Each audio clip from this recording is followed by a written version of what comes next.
যদি হয় তাহলে আমাদের এলাকা উন্নয়ন হবে। আর ব্রিজের সাথে সাথে রাস্তাঘাটগুলা প্রসারিত হতে হবে, রাস্তাটা ক্লিয়ার হতে হবে। আর যেগুলা রাস্তা অসমাপ্ত রেখে গেছেন সেই রাস্তাগুলো যেন সংস্কার করে, এটাই আমাদের প্রত্যাশা এই খানপুর ইউনিয়নের জন্য।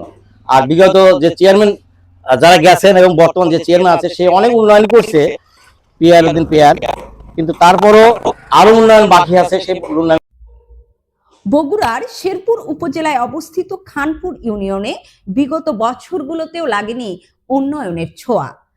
আসন্ন নির্বাচনকে ঘিরে ফ্যাসিস্ট সরকারের আমলে নির্বাচিত বিএনপি সমর্থিত চেয়ারম্যান মোহাম্মদ পিয়ারউদ্দিন তার প্রত্যাশা এবং প্রতিশ্রুতির কথা জানিয়েছেন।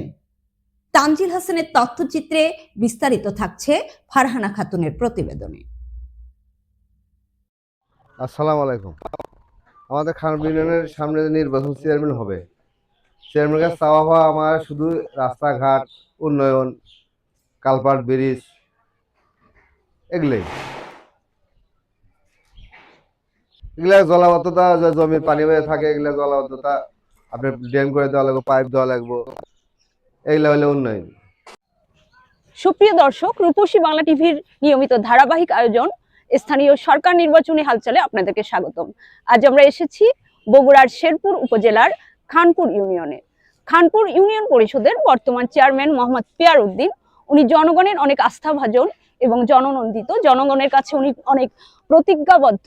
এই ইউনিয়নের উন্নয়ন কল্পে এবং জনগণের উন্নয়ন কল্পে ওনার কাছে আমরা দুটো আশার কথা শুনবো। ধন্যবাদ রূপসী বাংলা টেলিভিশনকে। আজকে আপনাদের সামনে দুটি কথা বলার সুযোগ পেয়ে নিজেকে অত্যন্ত গৌরবান্বিত মনে করছি। এই জন্য যে আমরা আমাদের ইউনিয়ন আসলে স্বাধীনতার পর থেকে আমরা উন্নয়নের দিক থেকে অনেক পিছিয়ে ছিলাম। পর্যায়ক্রমে যতখানি উন্নয়ন হয়েছিল তারপরেও আশানুরূপ উন্নয়ন আমার ইউনিয়নে হয় নাই। আমি নির্বাচিত হলাম যখন বাংলাদেশে একটি ফ্যাসিস্ট সরকার রাষ্ট্রীয় ক্ষমতায় ছিল।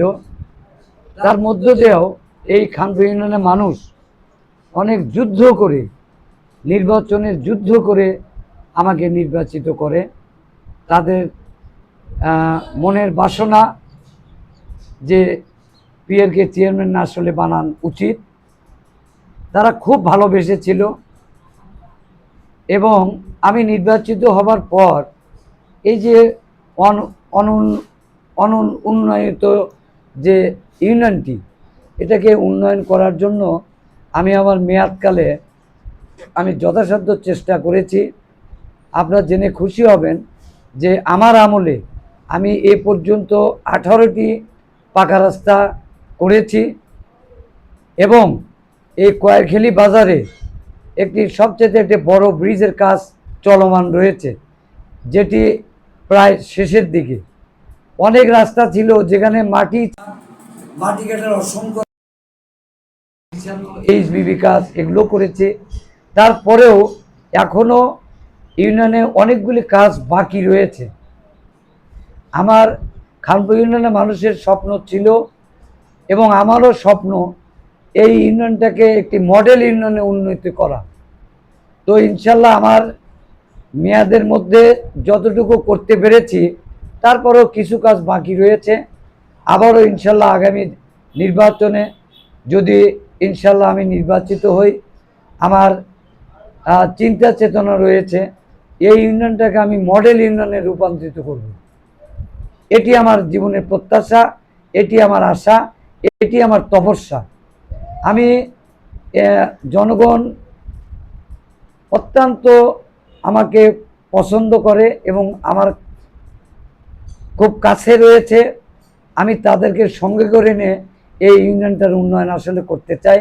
আপনারা জেনে খুশি হবেন যে বর্তমান একটি গণতান্ত্রিক একটি সরকার গঠন হয়েছে, যে দলের চেয়ারপারসন জনাব তারেক রহমান বগুড়ার মানুষ। আমরা এই জন্য খুশি, আমরা তাকে ধন্যবাদ জানাই। এবং আপনারা আরও জেনে খুশি হবেন যে আমাদের শেরপুর দুনুটে বারবার নির্বাচিত জাতীয় সংসদ সদস্য জনাব গোলাম মোহাম্মদ সিরাজ সাহেব 6 বারের জাতীয় সংসদ সদস্য। উনি আমার সঙ্গে ব্যক্তিগত এবং রাজনৈতিক সম্পর্ক ভালো, এবং উনি খানপুর ইউনিয়ন ব্যাপারে উনি বলেছেন যে খানপুর ইউনিয়নে কোনো কাঁচা রাস্তা, কোনো মানুষের আমরা কোনো কাঁচা রাস্তা আমরা রাখবো না।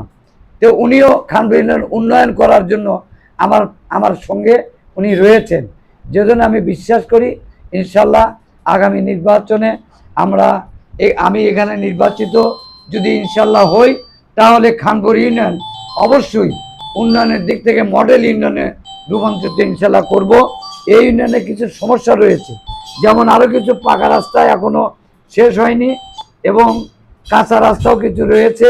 এবং সবচেয়ে বড় আরেকটি অসুবিধা, এই যে দেখেন বৃষ্টির সিজন আমরা লক্ষ্য করছি অনেক এলাকায় জলাবদ্ধতার কারণে মানুষের ফসল নষ্ট হচ্ছে।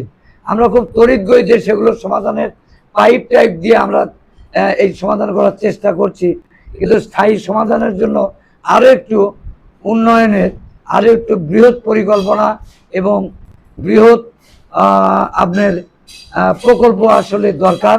যে বিষয়টা আমাদের প্রিয় নেতা জাতীয় সংসদ সদস্য গোলাম মোহাম্মদ সিরাজ সাহেবের সঙ্গে সার্বক্ষণিক এর সমস্যাগুলি নিয়ে আমি তার সহযোগিতা চাই, এবং তার সঙ্গে আমরা আলোচনা করি যাতে ইউনিয়নের সার্বিক উন্নয়নের দিক থেকে আমরা ইউনিয়নটাকে আমরা একটা ভালো ইউনিয়নে রূপান্তরিত করতে পারি।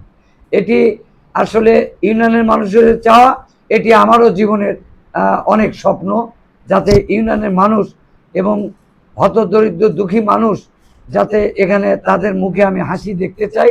সেজন্য আপনারা জানেন যে আমি শুক্রবার শনিবার নয়, আমি মাসে 30 দিনই আমি এই পরিষদ এবং ইউনিয়নের মধ্যে আমি অবস্থান করি, মানুষের পাশে থাকার খুব চেষ্টা করি।